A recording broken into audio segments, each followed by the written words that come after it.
మహిమ కలుగునుగాక. దేవుని మహాకృపను బట్టి ఈ దినం దేవుని సన్నిధానంలో ఈ రీతిగా ఆరాధించుకోవటానికి, దేవుని గణపరచడానికి, దేవుని యొక్క మహాకృపను పొందుకోవటానికి ఈ స్థలం అందుకొచ్చి ఉన్నాము. దేవునికి మహిమ కలుగునుగాక. ఆ కీర్తన గ్రంథంలో నుంచి కొన్ని మాటలు, ఒక అర్ధగంట సేపు కొన్ని మాటలు ధ్యానం చేద్దాం. మరి దావీదు తన జీవితంలో పొందుకున్నటువంటి గొప్ప విషయాలు, ఆ దావీదు జీవితంలో జరిగినటువంటి గొప్ప సంఘటనలు, మరి అద్భుతంగా దేవుడు తన పరిశుద్ధ గ్రంథమందు వ్రాసిపెట్టి ఉంచాడు. దావీదు తన జీవితంలో ఎన్నో బాధలు, ఎన్నో ఇబ్బందులు, ఇరుకులు ఎదురైనప్పటికీ ఆ బాధల్లో, ఆ ఇబ్బందుల్లో ఉన్నప్పుడు బహుగా దేవుని సన్నిధిని దూరమైనప్పుడు దుఃఖముతో, వేదనతో, ఆ బాధతో తాను రచించినటువంటి ఈ కీర్తన భాగాల్లో దావీదు తన జీవితంలో పొందుకున్నటువంటి గొప్ప విషయాలను ఈ బైబిల్ గ్రంథమందు లేదా కీర్తన గ్రంథమందు రచించి ఉంచాడు. ఎందుకని ఈ మాటలు దేవుడు, పరిశుద్ధాత్మ దేవుడు పరిశుద్ధ గ్రంథంలో వ్రాయించి ఉంచాడు? చూద్దాం ఒకసారి. 53వ కీర్తన మొదటి కొన్ని మొదటి 6 వచనాలే ఉంది ఈ అధ్యాయంలో. 6 వచనాలు ధ్యానం చేసుకుందాం ఈ దినం. దేవుడు లేడని బుద్ధిహీనులు తమ హృదయములు అనుకొందురు, వారు చెడిపోయిన వారు అసహ్య కార్యములు చేయుదురు, మేలు చేయువాడు ఒక్కడును లేడు. దేవుడు లేడని బుద్ధిహీనులు తమ హృదయములు అనుకొందురు. ఇదే మాట కీర్తనల గ్రంథం 14వ అధ్యాయంలో కూడా ఇదే మాట వ్రాసింది. ఒకసారి చూద్దాం. కీర్తనల గ్రంథం 14వ అధ్యాయంలో ఇదే మాట వ్రాయబడింది. ఒకసారి చూద్దాం.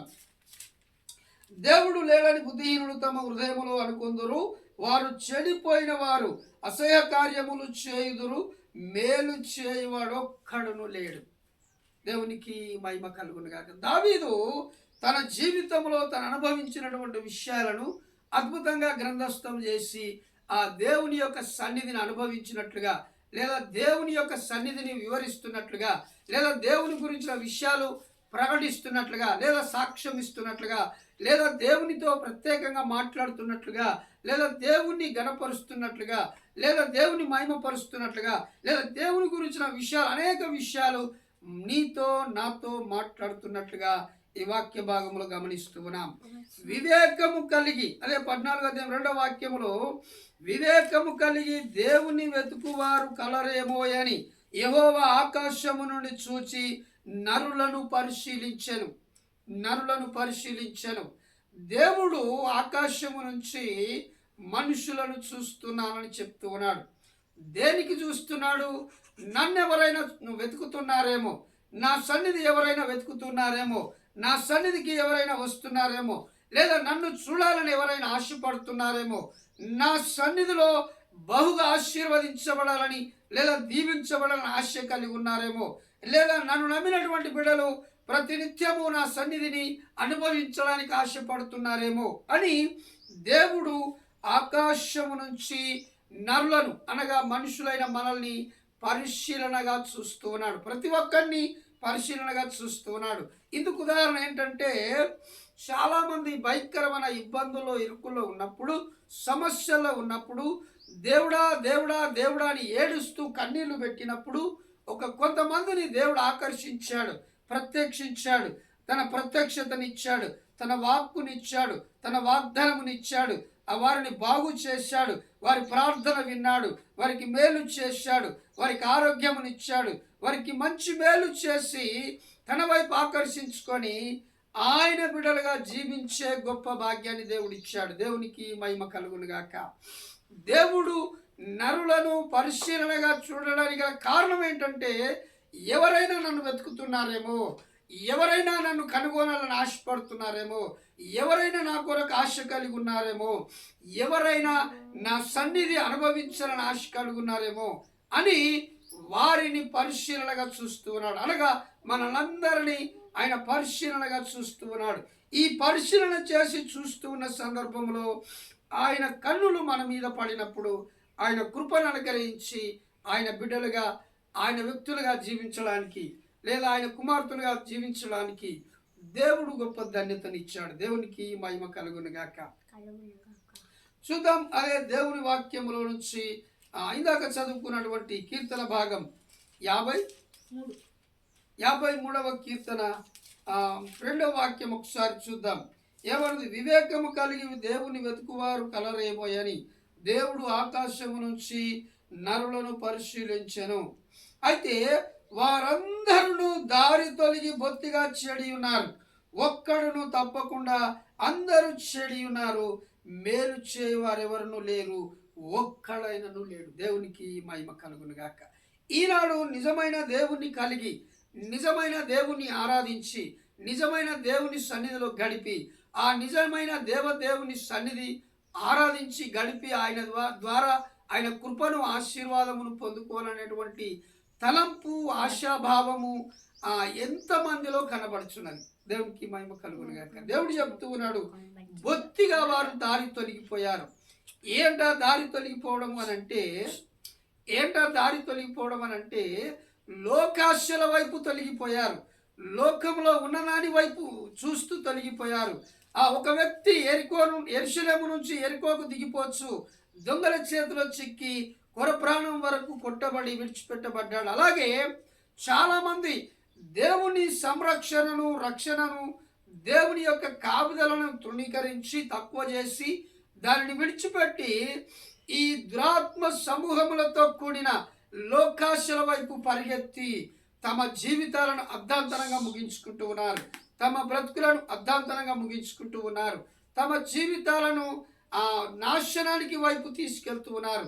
భయంకరమైనటువంటి అలవాట్లకు, రోగులకు, నొప్పులకు దావకాళ్ళ పాలు కావడానికి ఆశపడుతున్నారు. కానీ నిజమైనటువంటి దేవుని నమ్ముకొని లోకంలో ఉన్న నీచ అలవాట్లు, అలవాట్లను వదిలిపెట్టి దేవుని నమ్ముకొని చక్కగా బ్రతకడానికి ఆశపడినట్లుగా లేదా ఆయన తట్టు తిరిగినట్లుగా కనబడతలేదని దేవుడు మాట్లాడుతూ ఉన్నాడు.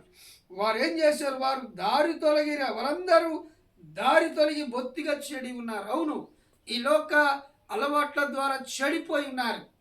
తాగడం విషయంలో చెడిపోయి ఉన్నారు, సిగరెట్లు తాగే విషయంలో చెడిపోయి ఉన్నారు, సినిమాలు చూసే విషయంలో చెడిపోయి ఉన్నారు, సీరియల్ చూసే విషయంలో చెడిపోయి ఉన్నారు, లేదా దేవుని సన్నిధికి రావడంలో చెడిపోయి ఉన్నారు, దేవుని నమ్ముకునే విషయంలో చెడిపోయి ఉన్నారు, దేవుణ్ణి కలిగి బ్రతికే విషయంలో చెడిపోయి ఉన్నారు. దేవునికి మహిమ కలుగును గాక. దేవుని సన్నిధి అనుభవించే విషయంలో చెడిపోయి ఉన్నారు. నిజమైన దేవుని సన్నిధి ఆరాధించి ఆయనను గణపరిచి ఆయన కృపను పొందుకునే విషయంలో చెడిపోయి ఉన్నారు. ఆయన సన్నిధి అనుభవించే విషయంలో చెడిపోయి ఉన్నారు. ఆయనతో గడిపే విషయంలో చెడిపోయి ఉన్నారు. ఆయనను ఆరాధించే విషయంలో చెడిపోయి ఉన్నారు. దేవునికి మహిమ కలుగును గాక. ఈ లోకము వైపు చూస్తూ, ఈ లోక ఆశల వైపు చూస్తూ, ఈ లోక గమ్మత్తు వైపు చూస్తూ, ఈ లోక గమ్మత్తులో పడి చెడిపోయి బొత్తిగా నశించిపోతూ ఉన్నారు, నిత్య నాశనానికి వెళుతూ ఉన్నారు. గనక దేవుడు ఈ దినము, ఈ సమయంలో ఈ మాట మాట్లాడుతున్నాడు. దేవునికి మహిమ కలుగును గాక. దేవునికి ప్రార్థన చేయక ఆహారం మృంగునట్లుగా నా ప్రజలను మృంగు, పాపాత్ములకు తెలివి లేదా? భయంకరమును లేని చోట భయకారణము లేని చోట వారు భయక్రాంతులైరి. నన్ను ముట్టడి వేయువారి ఎముకలను దేవుడు చెదరగొట్టి ఉన్నాడు. దేవుడు వారిని ఉపేక్షించెను గనుక నీవు వారిని సిగ్గుపరిచితివి. భయం లేని చోట అంటే ప్రార్థన చేయకుండా ఆహారం మింగునట్లు. అంటే కొంతమంది దేవుని నమ్ముకున్న ప్రార్థన చేయకుండా భోజనం చేస్తారనే విషయాన్ని మాట్లాడుతూ, అలాగే ఈ లోక సంబంధమైనటువంటి వ్యక్తులు దేవుని పిల్లలను మృంగాలని, లేదా చంపివేయాలని, లేదా నాశనము చేయాలని, లేదా క్రైస్తవం లేకుండా చేయాలని, లేదా సేవకులను చంపవాలని భయంకరమైన ఆలోచనలు కలిగి ఉన్నారు. దేవునికి మహిమ కలుగును గాక. ఎటువంటి భయంకరమైన ఆలోచనలు కలిగి ఉన్నప్పటికీ, ఎటువంటి దురాశ దురుద్దేశం కలిగి ఉన్నప్పటికీ, దురాశ దుఃఖమునకు చేటు అన్నట్లుగా ఎవరైతే దురభిప్రాయం, దురాలోచన, దుర్మార్గపు ఆలోచనలు కలిగి, దుర్మార్గపు మనసు కలిగి బ్రతకడానికి ఇష్టపడుతున్నారో, దుర్మార్గపు పనులు చేయడానికి ఆశ కలిగి ఉన్నారు, లేదా తృష్ణ కలిగి ఉన్నారు, వారందరూ నిత్య నాశనానికి వెళుతారని, వారికి వారే నాశనాన్ని కొని తెచ్చుకుంటున్నారని దేవుని వాక్యం సెలవిస్తున్నది. దేవునికి మహిమ కలుగును గాక. సృష్టికర్త దేవుడు యేసు క్రీస్తు ప్రభులవారు. ఆయన మాట పొల్లుబోదు. ఆయన దేవుడై ఉన్నాడు, ఆయన సంరక్షకుడై ఉన్నాడు, ఆయన దేవదేవుడై ఉండి మనలను రక్షించడానికి లేదా మనల్ని కాపాడడానికి తన వైపు చూసినటువంటి మనలను తన కృపాతిశయము చేత నింపడానికి దేవుడు ఇష్టపడుతున్నాడు. అయితే ఆ దేవుని మాట విని దాని ప్రకారం బ్రతకడానికి ఎంతమంది ఇష్టపడుతున్నారు? మీలో ఎంతమంది ఆశపడుతున్నారు? మీలో దేవుని మాటకు కట్టుబడడానికి ఎంతమంది ఆశపడుతున్నారు? దేవునికి మహిమ కలుగును గాక. అదే 53వ కీర్తన 6వ వాక్యములో, సియోనులో నుండి ఇశ్రాయేలుకు రక్షణ కలుగును గాక, దేవుడు చెరలోనున్న తన ప్రజలను రక్షింపుచున్నాడు. యాకోబు హర్షించును, ఇశ్రాయేలు సంతోషించును. దేవునికి మహిమ కలుగును గాక. తంతి వాద్యములతో పాడదగిన జఫియాలు వచ్చి దావీదు మాలో దాగియుండు కాడా అని సౌలుతో చెప్పినప్పుడు తంతి వాయిద్యములతో పాడదగిన జఫీయులు వచ్చి దావీదు మాలో దాగి ఉన్నాడు కాడా అని సౌలుతో చెప్పినప్పుడు దావీదు రచించిన దైవ కీర్తన. దేవునికి మహిమ కలుగునుగాక. ఈ దావీదు రచించిన దైవ కీర్తన, సియోనులో నుండి ఇశ్రాయేలుకు రక్షణ కలుగునుగాక, దేవుడు చెరలోనున్న తన ప్రజలను విడిపించునుగాక లేదా రప్పించునుగాక అనేటువంటి వాక్య భాగాన్ని చూస్తున్నాం. ఎలాంటి చెరలో ఉన్నారు? పాపం అనే చెరలో ఉన్నారు, అలవాటు అనే చెరలో ఉన్నారు, భయంకరమైన స్థితి అనే చెరలో ఉన్నారు, ఈ లోక ఆశలనే చెరలో ఉన్నారు, సాతాను యొక్క చెరలో ఉన్నారు, భయంకరమైన దురాలోచనలోని చెరలో ఉన్నారు, దుర్మార్గపు చెరలో బంధించబడి ఉన్నారు. దాని నుంచి విడిపించగలవాడు ఎవరు అని అంటే యేసు క్రీస్తు ప్రభుల వారే. నజరుడైన యేసు క్రీస్తు ప్రభుల వారే ఈ భయంకరమైన చెర నుంచి మనల్ని విడిపించేవాడు, ఈ భయంకరమైన స్థితి నుంచి మనల్ని కాపాడేవాడు, ఈ భయంకరమైనటువంటి ఆ స్థితిలో నుంచి మనల్ని సంరక్షించి కాపాడగలిగినటువంటి వాడు యేసు క్రీస్తు ప్రభుల వారు. దేవునికి మహిమ కలుగును గాక. అందుకే 7వ వాక్యం 14వ అధ్యాయం 7వ వాక్యంలో, సియోనులో నుండి ఇశ్రాయేలును రక్షణ కలుగగా ఆ యెహోవా చెరలో తన ప్రజలను రప్పించినప్పుడు యాకోబు హర్షించును, ఇశ్రాయేలు సంతోషించును. ఇశ్రాయేలు సంతోషించును అంటే ప్రజలను దేవుడు ఈ పాపపు చెరలో నుంచి విడిపించినప్పుడు, ఈ భయంకరమైన అలవాట్ల పద్ధతుల నుంచి విడిపించినప్పుడు, ఈ భయంకరమైన విధానంలో రక్షించినప్పుడు ఇశ్రాయేలు జనముగా మారి దేవుని సన్నిధి ఆనందిస్తూ సంతోషిస్తామనేటువంటి విషయాన్ని దేవుడు జ్ఞాపకం చేసుకున్నాడు. దేవునికి మహిమ కలుగును గాక.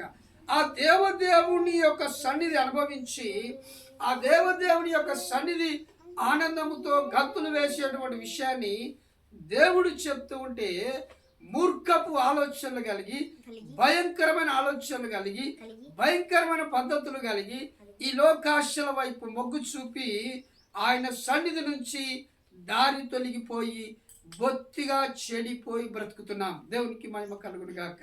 చెడిపోయిన జీవితాలు, చెడిపోయిన బ్రతుకులు, చెడిపోయినటువంటి ఈ లోకంలో చెడిపోయి దుర్మార్గపు ఆలోచనలతో బ్రతుకుతూ ఉన్నామని దేవుడు సెలవిస్తున్నాడు. 14వ అధ్యాయం 5వ వాక్యం, ఎందుకనగా దేవుడు నీతిమంతుల సంతానము పక్షముననున్నాడు. నీతిమంతుల సంతానము పక్షమున దేవుడున్నాడు. దేవునికి మహిమ కలుగును గాక. ఎందరైతే దేవుని బిడ్డలుగా బ్రతకాలనుకుంటున్నారో, ఎందరైతే దేవుని నమ్ముకొని బ్రతకాలనుకుంటున్నారో, ఎందరైతే దేవుని ఆశీర్వాదం పొందుకోవాలనుకుంటున్నారో, ఎందరైతే దేవుని రక్షణను పొందుకోవాలనుకుంటున్నారో, ఎందరైతే దేవుని సన్నిధిలో గడపాలని అనుకుంటున్నారో, ఎందరైతే ఆ దేవుని కలిగి ఉండాలనుకుంటున్నారో వారు నిత్యము సంతోషిస్తారని, నిత్యము ఆనందిస్తారని ఈ సందర్భంగా దేవుడు మాట్లాడుతున్నాడు. దేవునికి మహిమ కలుగును గాక.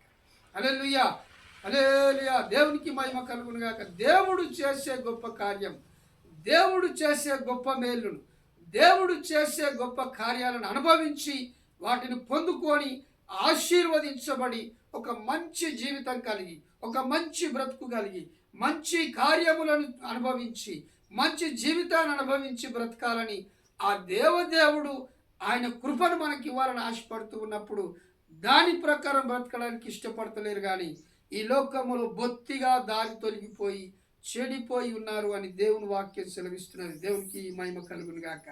హల్లెలూయా. 4వ వాక్యం, యెహోవాకు ప్రార్థన చేయక ఆహారం మృంగునట్లు నా ప్రజలను మింగుచున్న పాపము చేయు వారందరికీ తెలివి లేదా? దేవుణ్ణి వ్యతిరేకిస్తున్నటువంటి వారు, దేవునికి దుర్మార్గంగా మాట్లాడుతున్నటువంటి వారు, వారి మీదకి భయంకరమైన పాపం వస్తుందని, వారు భయంకరమైన పాపం చేస్తున్నారని, వారు భయంకరమైన దుర్మార్గంలో జీవిస్తున్నారని వారికి తెలివి లేదా? అంటే వారు దేవుణ్ణి వ్యతిరేకిస్తున్నామని అనుకోవట్లేదు, కానీ వారి గొప్పతనాన్ని ప్రదర్శిస్తున్నామని అనుకుంటున్నారు. వారికి ఉన్న తెలివితేటలను మేము చూపిస్తున్నామని అనుకుంటున్నారు. వారికి ఉన్నటువంటి దుర్మార్గపు ఆలోచనలను ఇతర ప్రజలను చెడగొట్టడానికి ఉపయోగిస్తూ ఉన్నారు. ఇటువారిని దేవుడు క్షమిస్తానని ఎప్పుడు చెప్పలేదు. దేవునికి మహిమ కలుగునుగాక. వారిని శిక్షిస్తానన్నాడు, వారిని చెరకు అప్పగిస్తానన్నాడు, వారిని శ్రమలకు అప్పగిస్తానన్నాడు, వారిని సాతానికి అప్పగిస్తానన్నాడు. వారికి భయంకరమైనటువంటి ఆ ఉగ్రత, దేవుని యొక్క ఉగ్రత, దేవుని చెడగొట్టు వారిని, దేవుని వ్యతిరేకించు వారి వైపు, వారి మీదికి తన ఉగ్రతను పంపిస్తానని దేవుడు సెలవిచ్చాడు. దేవునికి మహిమ కలుగునుగాక. ఏదో ఒక దినము ఆ యెహోవా మహాదినమున, ఆ జరగబోవు భయంకరమైన ఉగ్రత దినమున ఎవరు కూడా ఆయన ఉగ్రతను తప్పించుకోలేరు. దేవునికి మహిమ కలుగునుగాక. హల్లెలూయా. దేవుడు చేసే గొప్ప కార్యం, దేవుడు చేసే అద్భుతమైనటువంటి కార్యం ఎప్పుడు మనం పొందుకుంటాము అని అంటే, దేవుని సన్నిధి అనుభవించినప్పుడు, దేవుని మనం వెతికినప్పుడు, దేవుని సన్నిధిలో మనం గడపడానికి ఇష్టపడినప్పుడు, దేవుని సన్నిధిలో మనం ఆనందించి గంతులు వేయాలని ఆలోచించినప్పుడు దేవుడు గొప్ప కార్యం మన మధ్యలో చేస్తాడు. చూద్దాం దేవుని వాక్యముల నుంచి ఒక మాట చూసుకుందాం. కీర్తనల గ్రంథంలోనే ఒక మాట చూసుకుందాం ఒకసారి. ఆనందము సంతోషమును గురించి దేవుడు మాట్లాడినటువంటి ఒక గొప్ప మాటను మనం చూసుకుందాం ఒకసారి. దేవునికి మహిమ కలుగునుగా. కీర్తనల గ్రంథం 119వ కీర్తన 105వ వాక్యములో ఒక మాట రాసింది. ఏమనంటే, యెహోవా వాక్యము నీ వాక్యము నా పాదములకు దీపము, నా త్రోవకు వెలుగునై ఉన్నది. నీ వాక్యము నా పాదములకు దీపము, నా త్రోవకు వెలుగునై ఉన్నది. అంటే దేవుని మాట మన బ్రతుకులను వెలిగిస్తుంది, మన జీవితాలను వెలిగిస్తుంది, మన కుటుంబాలను వెలిగిస్తుంది, మనల్ని వెలిగిస్తుంది, మనల్ని ఇతరులకు వెలుగుగా ఉంచుతుంది అనేటువంటి విషయాన్ని దేవుడు మాట్లాడుతున్నాడు. ఏంటా వెలుగు? దేవుని యొక్క వాక్యం మనలో పనిచేసినప్పుడు, దేవుని యొక్క మాటను మనం విని అంగీకరించినప్పుడు మనము ఇతరులకు వెలుగుకరంగా, ఇతరులకు ఆశీర్వాదకరంగా, అద్భుతంగా మారుతాము అనేటువంటి విషయాన్ని దేవుడు తెలియజేస్తున్నాడు. అలాగే నా త్రోవకు వెలుగునై ఉన్నది. నిజమే, మనము నడిచే మన బ్రతుకులో నడుస్తున్న త్రోవ, లేదా మన కుటుంబ బ్రతుకు సావాసము జీవితంలో మనము నడవడానికి ఆయన మాట ఒక వెలుగుగా, ఒక శక్తిగా పనిచేస్తుందని దేవుడు సెలవిస్తున్నాడు.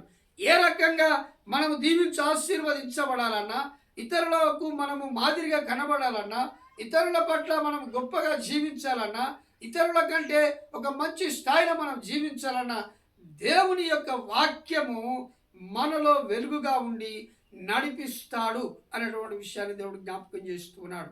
దేవునికి మహిమ కలుగునుగాక.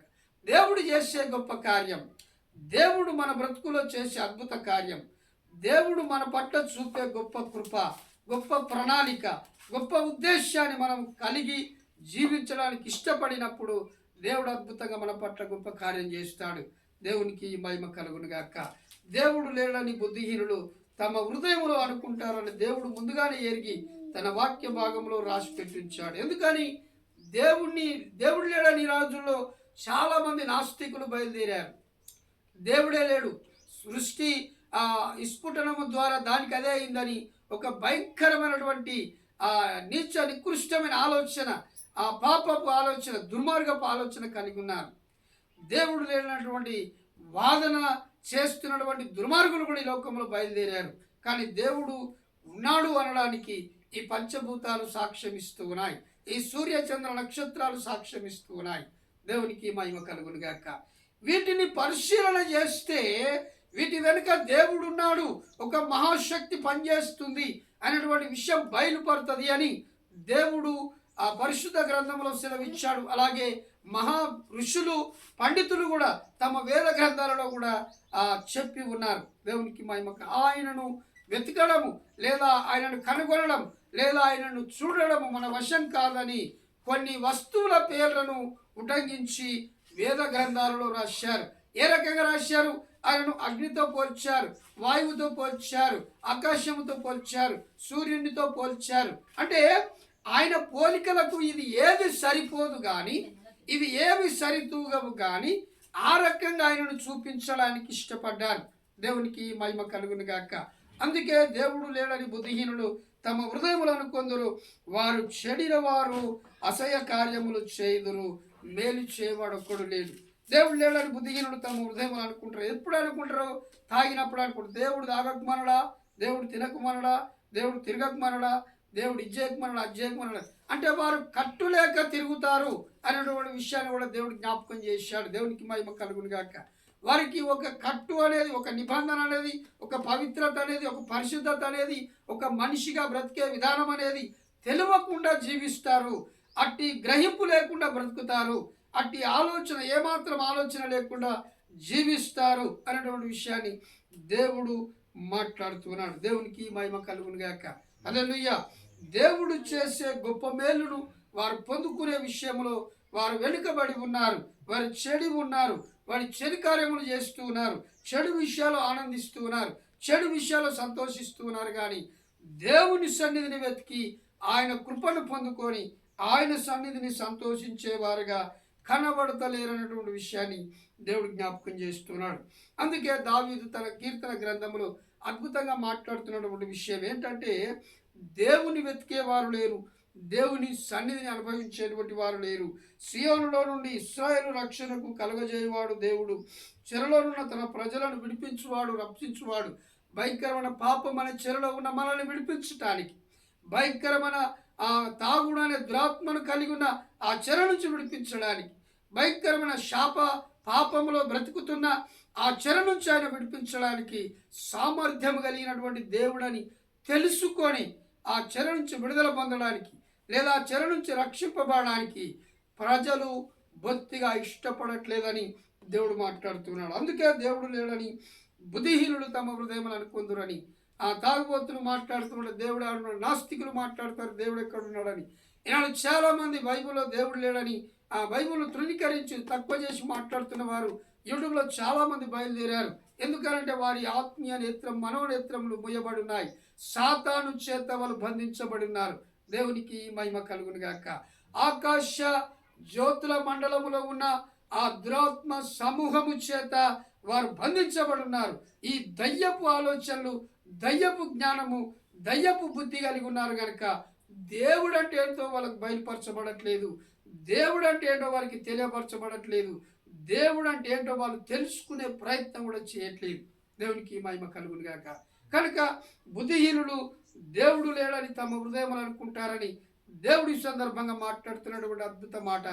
దానిని ఎవరైతే విని నమ్మి ఆశీర్వదించబడాలని. అందుకే 119 కీర్తన 5లో వాక్యము, దేవుని యొక్క వాక్యము నా బ్రతుకును మారుస్తుందని, నా త్రోవకు వెలుగని, నాలో నన్ను ఫలింపజేస్తుందని, నా బ్రతుకులో గొప్ప వెలుగును నింపుతుందని దేవుని వాక్యం సెలవిస్తున్నారు. దేవునికి మహిమ కలుగును గాక.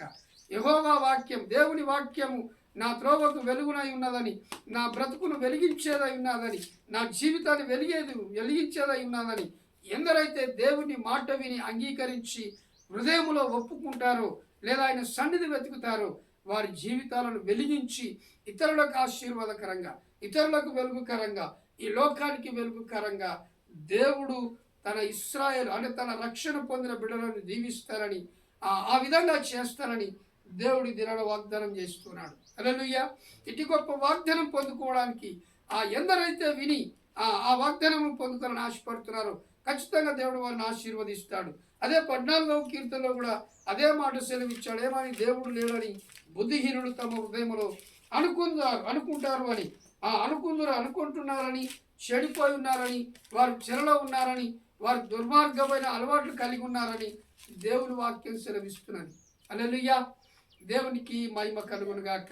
ఈ యూట్యూబ్ ఛానల్ ద్వారా ఈ వీడియోలు వింటున్న ప్రతి ఒక్క బిడలకు లేదా ప్రతి ఒక్క వ్యక్తికి మనం ఏంటంటే దేవుడు ఎవరనేది పరిశోధించి తెలుసుకోండి. దేవుని మాట అది సత్యమైనది, అది వాస్తవమైనది అనేటువంటి విషయాన్ని గ్రహించి ఆయన సన్నిధికి రావడానికి ఇష్టపడండి. దేవుడు నిజమైన దేవుడు యేసు క్రీస్తు ప్రభుల వారని గ్రహించి తెలుసుకునేటువంటి ప్రయత్నం చేయండి.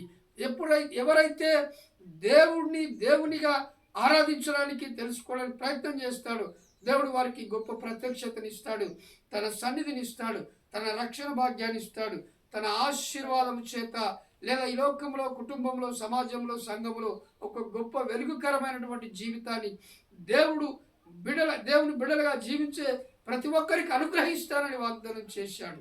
దేవునికి మహిమ కలుగును గాక.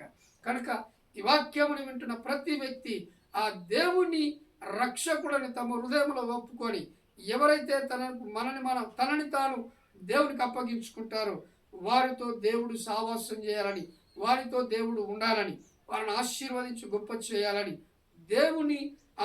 దేవుడు నరులను పరిశీలనగా చూస్తున్నారని దేవుడు మాట్లాడుతున్నాడు. ఆకాశము నుంచి ఆయన నరులను పరిశీలనగా చూస్తున్నాడు. ఎందుకు చూస్తున్నాడంటే ఎవరైతే నన్ను ఆరాధించాలని అనుకుంటున్నారో, ఎవరైతే నన్ను గణపరచాలని అనుకుంటున్నారో, ఎవరైతే నా సన్నిధి అనుభవించాలని అనుకుంటున్నారో వారిని నేను దీవించాలని, వారిని నేను గొప్ప చేయాలని, వారితో నేను ఉండాలని దేవుడు ఆశపడుతూ ఉన్నాడు. దేవునికి మహిమ కలుగును గాక. ఏమంటున్నాడు? దేవుడు ఆ ఆకాశము నుంచి చూచి నరులను పరిశీలించాను, వివేకం కలిగి దేవుని వెతుకువారు కలరేమోయని. దేవుడు ఆకాశము నుంచి చూచి నరులను పరిశీలనగా చూస్తూ ఉన్నాడు. 53వ కీర్తన 2వ వాక్యంలో ఈ మాట ఆయన స్పష్టంగా మాట్లాడుతున్నాడు.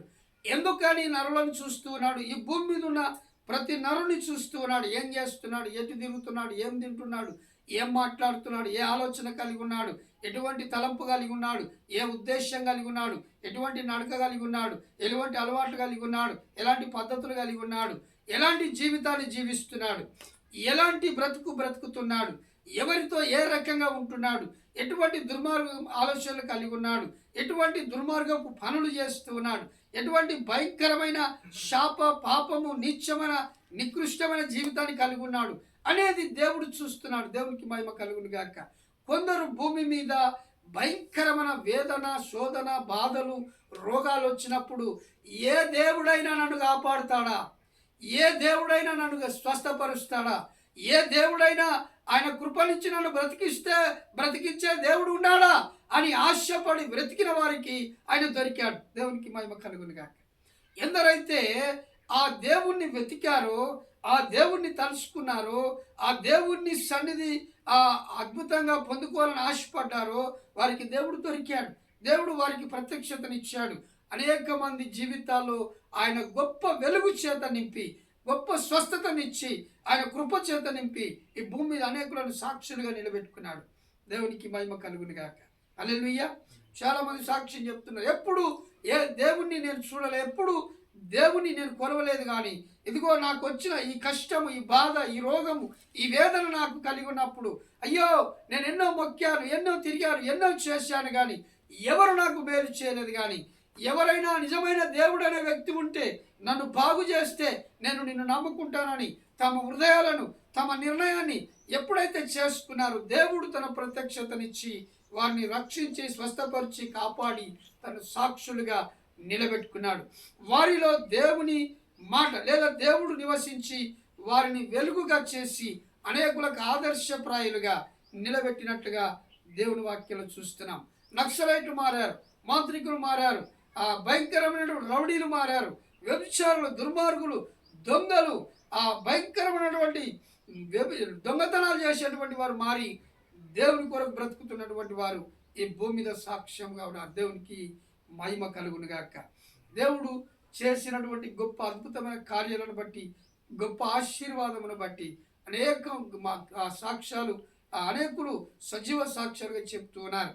అదే సాక్ష్యంలో అదే కేటగిరీ జీవితంలో నేను కూడా దేవుని తెలుసుకొని, దేవుడు నిజమైన రక్షకుడని గ్రహించి తెలుసుకొని ఆ దేవుని యొక్క సేవలో కొనసాగుతూ ఉండగా దేవుడు అద్భుతంగా నిలబెట్టి వాడుకుంటూ ఉన్నాడు.